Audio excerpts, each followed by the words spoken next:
دوسرا وہ ہے کہ جو ابھی وقت نہیں آیا وضو پہلے ہی کر لیا ہے، اور تیسرا ہے کہ اگرچہ وقت آ چکا ہے مگر اذان نہیں ہوئی، وضو پہلے ہی کر لیا ہے۔ اب یہ ہے وہ خوشحالی کہ دنیا کے اندر انسان اس کے لیے تھوڑی سی کوشش کرے گا، اور عقبہ میں کتنی خوشحالی ہے، نور آنکھوں میں تو چہروں پہ اجالے ہوں گے، مصطفیٰ والوں کے انداز نرالے ہوں گے، اس جنت میں داخلہ ہو رہا ہوگا، چہرے نور بھرے ہوں گے۔ اور پھر دیکھو آج کا روزہ، اس کی بنیاد پر رب ذوالجلال کی طرف سے انسان کو جو خوشحالی ملتی ہے، آج ہی نہیں، خوشحالی تو وہ ہے جو قبر میں بھی ہو، محشر میں بھی ہو، حشر میں بھی پروٹوکول مل رہا ہو۔ سید عالم نور مجسم شفیع معظم صلی اللہ علیہ وسلم نے فرما دیا، للصائم فرحتان، فرحت عند فطرہ و فرحت عند لقاء ربہ۔ روزے دار کے لیے دو خوشیاں ہیں، ایک خوشی افطار کے وقت ہے، دوسری رب کے دیدار کے وقت ہے۔ جب رب ذوالجلال کا دیدار کر رہا ہوگا اسے پتا چلے گا میں نے تو محنت تھوڑی کی تھی، مشقت میں نے تھوڑی کی تھی، مگر میرے رب نے بڑا نوازا ہے کہ مجھے اپنا دیدار عطا فرما دیا ہے۔ اس بنیاد پر ایمان اصل ہے، خوشحالی کی روح، اور اس کے ساتھ ساتھ اعمال صالحہ ہیں۔ ہمارے آقا صلی اللہ علیہ وسلم کا یہ فرمان ابن کثیر کے اندر موجود ہے، پاک محبوب علیہ الصلوۃ والسلام ارشاد فرماتے ہیں، ما من احد یعمر فی الاسلام 40 سنۃ، وہ بندہ جو 40 سالہ مسلمان ہو گیا، یعنی 40 سال اسلام میں گزر گئے، 40 سال دن رات سورج طلوع غروب ہو رہا تھا، ادھر دل میں نور ایمان چمک رہا تھا،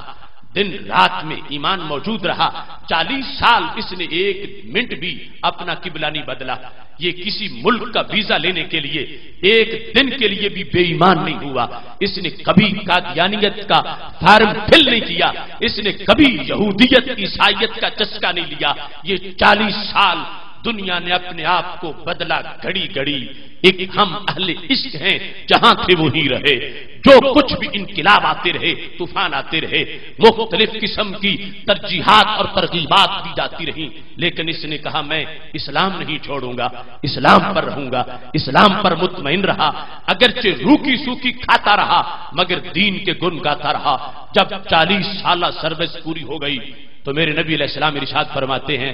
رب اتنا خوش ہو گیا، صرف اللہ عنہ انواع من البلاء، رب ذوالجلال نے کچھ بیماریاں ہمیشہ کے لیے اس سے دور فرما دی، چونکہ اسے 40 سال اسلام میں ہو گئے ہیں، 40 سال صبح و شام اس کے بدن پر نور برستا رہا ہے، 40 سال ایمان کی بنیاد پر رب کی رحمتیں اس پہ برستی رہی ہیں، تو پھر کیا ہے؟ میرے نبی علیہ السلام فرماتے ہیں اللہ نے اس سے جنون کو دور کر دیا، اللہ نے جزام کو دور کر دیا، اللہ نے برس کو دور کر دیا، اب وہ اس سے بیماری دور ہو گئی ہے، کوڑ کا مریض نہیں ہوگا، اس سے اس طرح کی آفات کو دور کر دیا گیا ہے۔ وَإِذَا بَلَغَ الْخَمْسِينَ، اور جب اس کی عمر 50 سال ہو جاتی ہے تو پھر رزق اللہ الانابۃ الیہ، رب ذوالجلال اسے اپنی طرف جھکنے کا مزید جذبہ عطا فرماتا ہے، پہلے سے طبیعت موم ہو گئی ہے۔ وَإِذَا بَلَغَ 60، جب عمر 60 سال ہو جاتی ہے، لَيَّنَ اللَّهُ لَهُ الْحِسَابَ، اللہ نے حساب میں نرمی فرما دی ہے، فرشتوں اب پہلے جیسا معاملہ نہیں، یہ 60 سال ہو گیا ہے، اس نے 60 سال ہمارے ساتھ وفا کی ہے، یہ دین چھوڑ کے نہیں گیا، اسی دین پہ رہا ہے، اس نے اور کہیں رک کے نہیں کیا، لہذا وہ باقی اس کی عبادتیں اپنی جگہ، لیکن 60 سال اسلام میں ہی رہنا یہ بھی تو اس کی ایک سروس ہے۔ اس بنیاد پر فرشتوں اس کے لیے اب حساب میں نرمی کر دو۔ وَإِذَا بَلَغَ 70، اور جب عمر 70 سال ہو جاتی ہے، میرے نبی علیہ السلام فرماتے ہیں غفر اللہ لہ ما تقدم من ذنبہ وما تاخر، رب ذوالجلال نے 70 سالوں پر اس کے جتنے پہلے تھے وہ بھی بخش دیے اور جتنے بعد میں ہونے والے ہیں وہ بھی گناہ معاف فرما دیے۔ وسمیہ،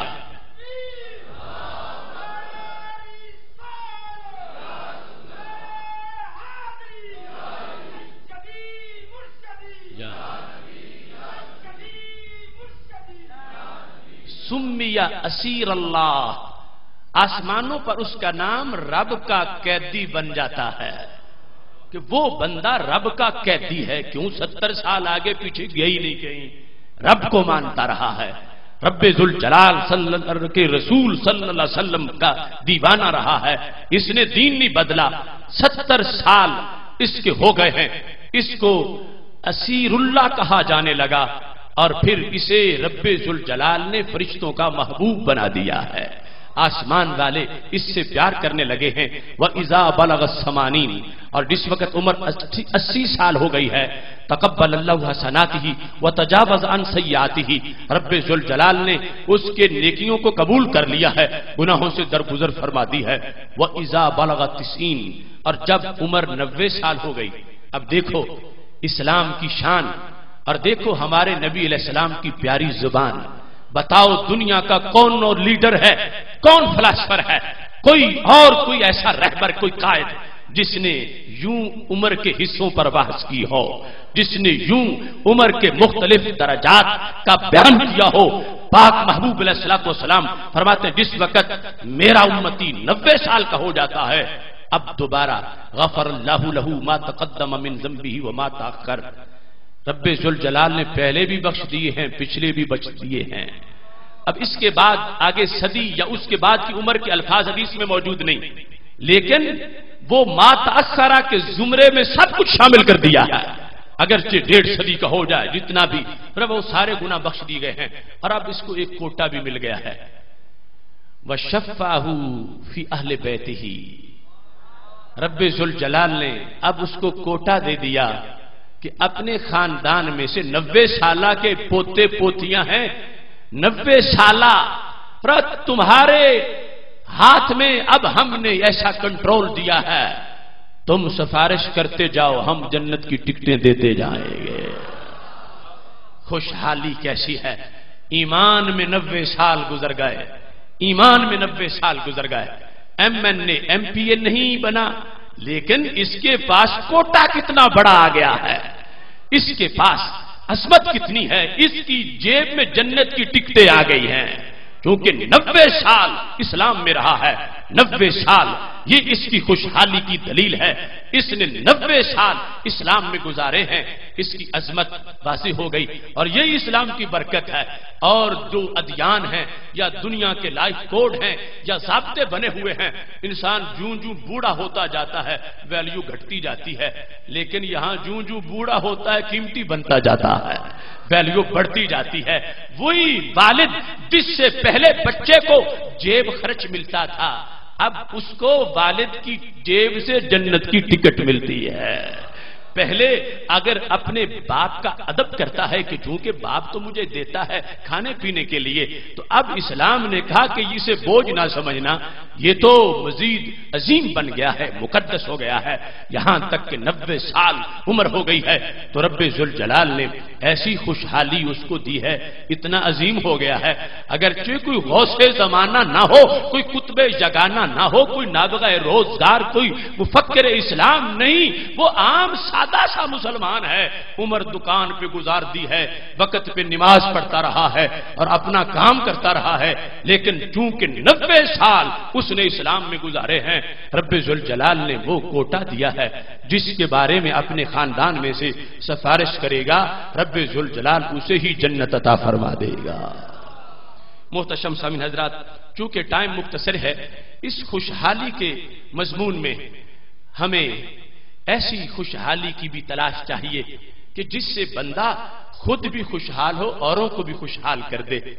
یہ معاشرے کے وہ عظیم لوگ ہیں جن کی وجہ سے خوشحالی اوروں کے لحاظ سے بھی ہوتی ہے۔ سید عالم نور مجسم شفیع معظم صلی اللہ علیہ وسلم کا فرمان ہے، ان اللہ ملائکہ سیارہ، اللہ کے کچھ فرشتے ہیں جو ہر وقت چلتے پھرتے رہتے ہیں، یبتغون مجالس الذکر، وہ ذکر کی مجلسیں تلاش کرتے ہیں، اور جب کہیں نظر آ جائے دوسروں کو بھی بلا لیتے ہیں، اور پھر پر تانتے ہیں ان کی لے کر سر سے آسمان تک، اور جب وہ جلسہ ختم ہو جاتا ہے تو پھر اللہ کے دربار میں پہنچتے ہیں، رب ذوالجلال ان سے کچھ سوالات کرتا ہے، فرشتے جواب دیتے ہیں، خالق کائنات جل جلالہ پوچھتا ہے وہ مانگتے کیا تھے؟ فرشتے کہتے جنت مانگتے تھے۔ خالق کائنات فرماتا بچنا کس سے چاہتے تھے؟ فرشتے کہتے ہیں جہنم سے بچنا چاہتے۔ تو رب ذوالجلال فرماتا ہے قد غفرت لہم، پھر گواہ ہو جاؤ میں نے سب کو بخش دیا ہے۔ فرشتے کہتے ہیں اے اللہ سب کو ہی بخش دیا ہے، وہ ایک تو بیٹھا تھا، وہ تو آئی ہی نہیں تھا ذکر کی نیت سے، وہ تو جلسے کی نیت سے، قرآن و سنت سننے کی نیت سے آئی نہیں تھا، ویسے گزر رہا تھا تو اس نے دیکھا لوگ ہیں، وہ بھی بیٹھ گیا،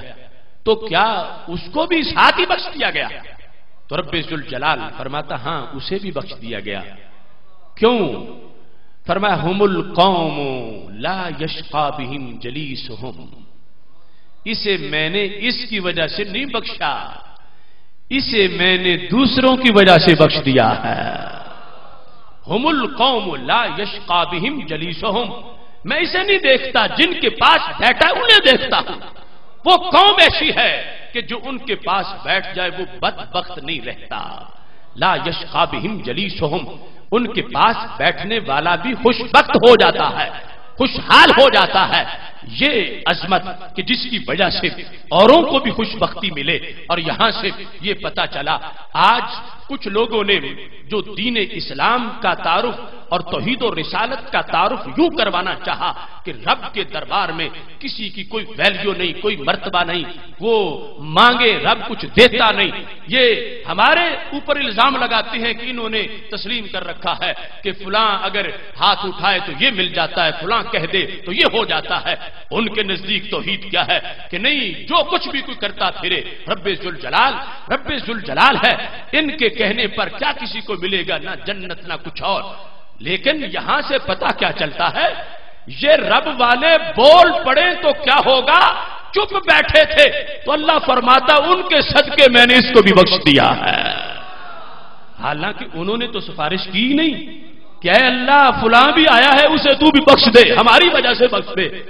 سفارش انہوں نے نہیں کی۔ کبھی سفارش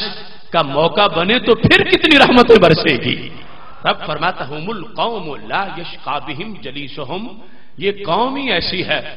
ان کے پاس بیٹھ جانے والا بدبخت نہیں ہوتا، مرید ہونے والا تو اور ہے، حلف اٹھا لینے والا اور ہے، کارکن بن جانے والا اور ہے، ساتھ رہنے ساتھ دینے والا اور ہے۔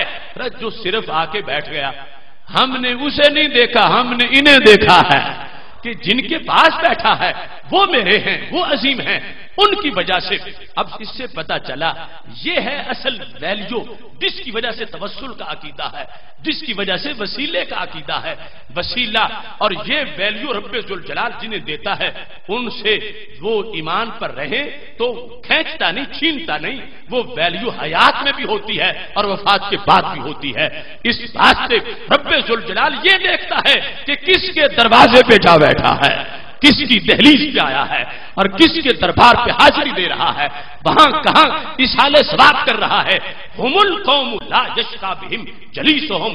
آج لوگ کہنے لگے کہ کسی کی وجہ سے کوئی کچھ نہیں ملے گا، جس کا نام محمد علی ہے وہ کچھ دے نہیں سکتے۔ آج کہتے ہیں یہ عظیم، یہ اللہ والے، اللہ کے ولی، یہ نبی ولی کچھ دے نہیں سکتے، کچھ کر نہیں سکتے۔ میں کہتا ہوں رب کے فرمان میں نبی اکرم صلی اللہ علیہ وسلم نے جو فرمایا ہے اور اللہ کی طرف سے جو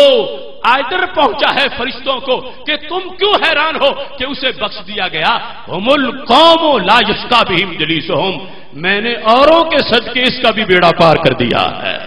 تو پتا چلا کہ کچھ لوگ ایسے ہیں کہ جن کے صدقے بخشش ہو جاتی ہے، جن کی وجہ سے بخشش ہو جاتی ہے، اور جو نہ مانگے ان کی مانگے بغیر جب اتنا مل جائے، اور اگر وہ کسی کی سفارش کر رہے ہوں تو پھر کتنا مل جائے گا۔ اس بنیاد پر یہ خوشحالی یہ ہے جو رب ذوالجلال نے جس کا ذکر کیا، اور اس طرح کی جو صورتحال ہے اسی میں ہمارے آقا صلی اللہ علیہ وسلم کا فرمان۔ یہ پہلی بات بخاری شریف میں تھی اور دوسری مسلم میں بھی ہے، بخاری میں بھی ہے۔ سید عالم نور مجسم شفیع معظم صلی اللہ علیہ وسلم ارشاد فرماتے ہیں ایک شخص اپنے گھر سے نکلا ہے اور کہیں جانے کا ارادہ ہے، رستے میں ایک فرشتہ ہے اور شکل انسانی میں کھڑا ہے۔ جب یہ وہاں سے گزرتا ہے وہ پوچھتا اینا تریدو، کہاں جانے کا ارادہ ہے؟ یہ جواب دیتا ہے وہ سامنے بستی ہے اور اس میں ایک ہستی ہے اور اس ہستی میں کمال مستی ہے اور میری آنکھ اسے دیکھنے کو ترستی ہے، میں اس سے ملنے جا رہا۔ اب یہ واضح ہوا نہ بیت المقدس جا رہا ہے نہ یہ کعبۃ اللہ کا مسافر ہے بندہ اور بندے سے ہی ملنے جا رہا ہے۔ فرشتہ پوچھتا ہے حل لک علیہ من نعمت تربھا، کیوں ملنے جا رہے ہیں؟ کون سا تعلق ہے؟ کوئی مشترکہ ٹریڈنگ کمپنی بنا رکھی ہے؟ کوئی لین دین کا چکر ہے؟ درہم و دینار کی بات ہے؟ کس لیے تم مجھ سے ملنے جا رہے ہو؟ تو یہ کہتا ہے غیر انی احببتہ فی اللہ، میرا اس کا کوئی مشترکہ کاروبار نہیں، کوئی درہم و دینار کی بات نہیں، کوئی دنیاوی تعلق نہیں، میرا اس کا رشتہ ماتا پرستی سے آلودہ نہیں، بس بات صرف اتنی ہے اس کے پاس بیٹھوں تو مجھے رب یاد آتا ہے۔ احببتہ فی اللہ، اس کے پاس بیٹھنے سے میرے دل کی کیاری میں عشق کے غنچے چٹک کے پھول بن جاتے ہیں، اس کی باتیں سنوں تو دل کے آنگن میں فصل بہار آ جاتی ہے، اس کا چہرہ دیکھتا رہتا ہوں، میں رب کی رحمت کے جلووں میں آباد ہو جاتا ہوں۔ میں دنیا کے لیے نہیں، میں مال کے لیے نہیں، میں قرب رب ذوالجلال کے لیے اس کے پاس جاتا ہوں۔ اب وہ فرشتہ جو شکل انسانی میں ہے بولتا ہے کہ میں انی رسول اللہ الیک، میں انسان نہیں، میں فرشتہ ہوں، اور آج رب نے مجھے تیرے لیے بھیجا تھا۔ حالانکہ رب جانتا ہے انٹرویو کر کے اسے کوئی معلومات اس نے حاصل نہیں کرنی، لیکن پھر بھی انٹرویو کروایا کیوں ہے؟ کہ انٹرویو پہلی صدی میں ہوگا، یعنی اسلام سے پہلے کی بات ہے، اور نبی علیہ السلام اپنی امت میں بیان کریں گے تو چلتے چلتے سیالکوٹ کے سنگھار میرج ہال تک بات پہنچ جائے گی۔ رب تو جانتا ہے کہ کیوں جاتا ہے، لیکن پوچھوایا ہے تاکہ پتا چلے کہ ان لوگوں کو عام نہ سمجھا جائے کہ جن کے رستے میں جانے والوں کا استقبال رب کے فرشتے کرتے ہیں۔ فرشتے نے کہا مجھے تو رب نے بھیجا۔ اب یہ بندہ تڑپ اٹھا، کہاں میں اور کہاں یہ نکھتے گل، نسیم صبح تیری مہربانی، مجھے محلے میں کوئی پوچھتا نہیں تھا، اب آسمان سے فرشتہ آیا ہے اور رب نے بھیجا ہے، بتا میرا رب مجھے کیا کہتا ہے؟ تو فرشتے نے کہا رب کہتا ہے احبک کما احببتہ فیا، تو نے میرے ولی کو اپنا محبوب بنایا ہے، میں نے تجھے اپنا محبوب بنا لیا ہے۔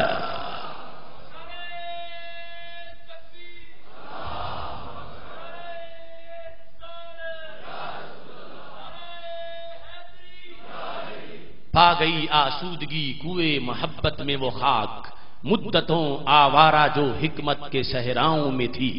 انسان اپنے طور پر کتنی محنت کرے کوشش کرے تب جا کے رب کا محب بن سکے، اور یہاں محبوبیت کا درجہ مل گیا ہے۔ اس واسطے خوشحالی کے حصول کے لیے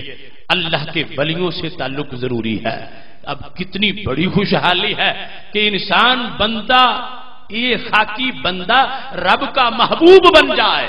محب بننے سے بھی خوشحالی آ جاتی ہے، محبوب بننے سے کتنی بڑی خوشحالی آ جائے گی۔ اور یہ محبوبیت اسے اس رستے میں ملی جو رستہ رب کے بندے کا رستہ ہے۔ یہ مسافر نہ کعبۃ اللہ کا تھا نہ مسجد اقصی کا تھا، یہ مسافر تھا ایک انسان کا، اس کو ہی ملنے جا رہا تھا، مگر آپس کا تعلق مادی نہیں تھا، آپس کا تعلق نفسانی خواہش کا نہیں تھا، وہ تعلق پکا بڑا تھا، بے غبار تھا، مخلص تھا، جس کی بنیاد پہ یہ مرتبہ ملا۔ اللہ نے ایسی خوشحالی عطا فرما دی، وہ کئی سالوں کا فاصلہ منٹوں میں اس نے طے کر لیا کہ رب ذوالجلال نے فرمایا جب تم اس سے میرے لیے ملتے ہو کہ تمہیں وہ میری بات بتاتا ہے اور تم اس کا چہرہ دیکھو تو میری یاد تمہیں آ جاتی ہے، اس نیت کے لیے چل کے جاتے ہو، پھر تم نے اسے محبوب بنایا ہے تو میں نے تجھے اپنا محبوب بنا لیا ہے۔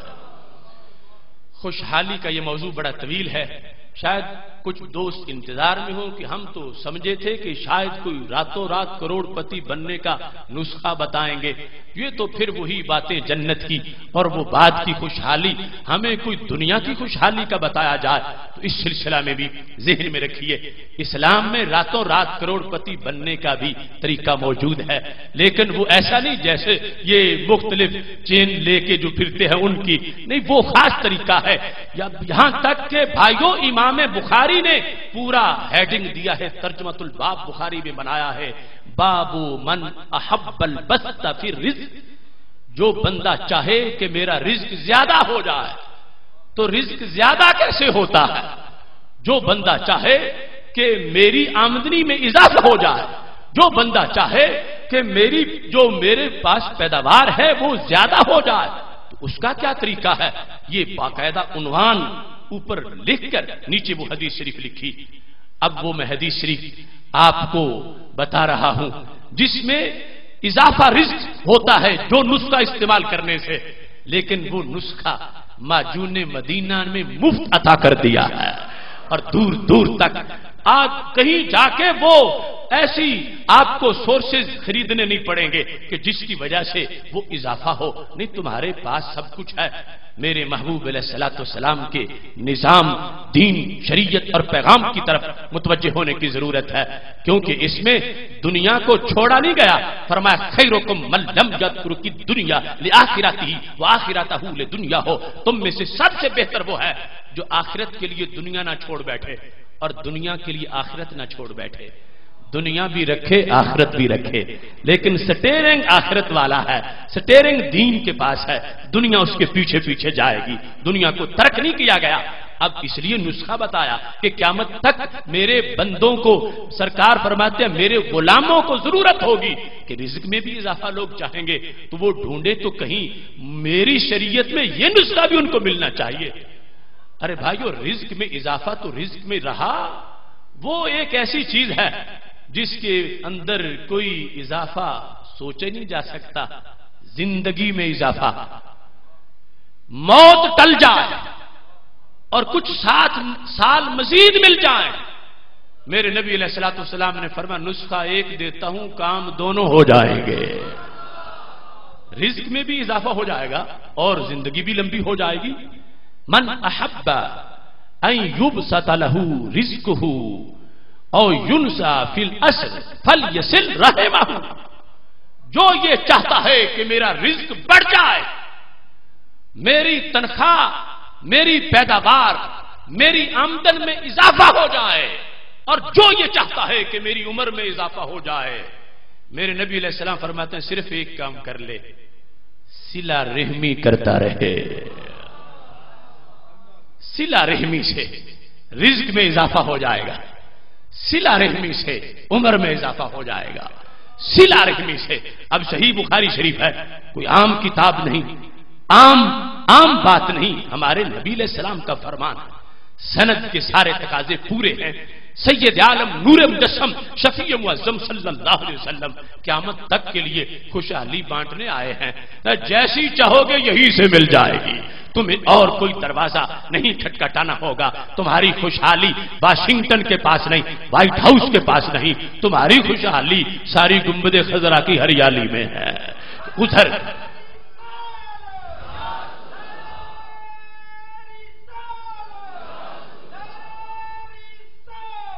پاک محبوب علیہ الصلوۃ والسلام فرماتے ہیں اب کام ایک ہے اور وہ 2 فائدے ہیں جو پیسوں میں ملتے ہی نہیں۔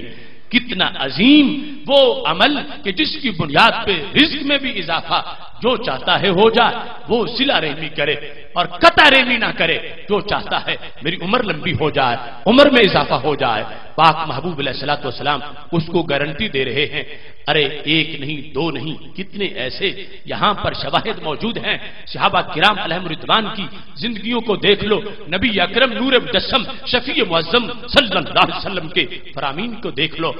تابعوا بین الحج والعمرہ، میرے امت حج عمرہ آگے پیچھے کرتے ہی رہا کرو، کبھی عمرہ کیا پھر حج کیا، پھر عمرہ کیا پھر حج کیا، تو کیا ہوگا؟ فرمایا فإنہما ینفیان الفقر والذنوب کما ینفی الکیر خبث الحدید۔ فرمایا یہ اس طرح آگے پیچھے حج عمرہ کرتے رہنے سے گناہ بھی جھڑ جائیں گے، ناداری بھی دور ہو جائے گی، افلاس نہیں، بھوک نہیں رہے گی، رزق بڑھ جائے گا۔ آگے پیچھے حج عمرہ کرتے رہو، گناہ بھی جھڑ جائیں گے، بھوک بھی جھڑ جائے گی۔ جیسے لوہار کی بھٹی میں لوہا رکھنے سے وہ ساری آلودگی لوہے کی دور ہو جاتی ہے، اس طرح حج عمرہ کرتے رہو گے، رب ذوالجلال تم سے ناداری، بھوک اور گناہ کی بیماری کو دور فرما دے گا۔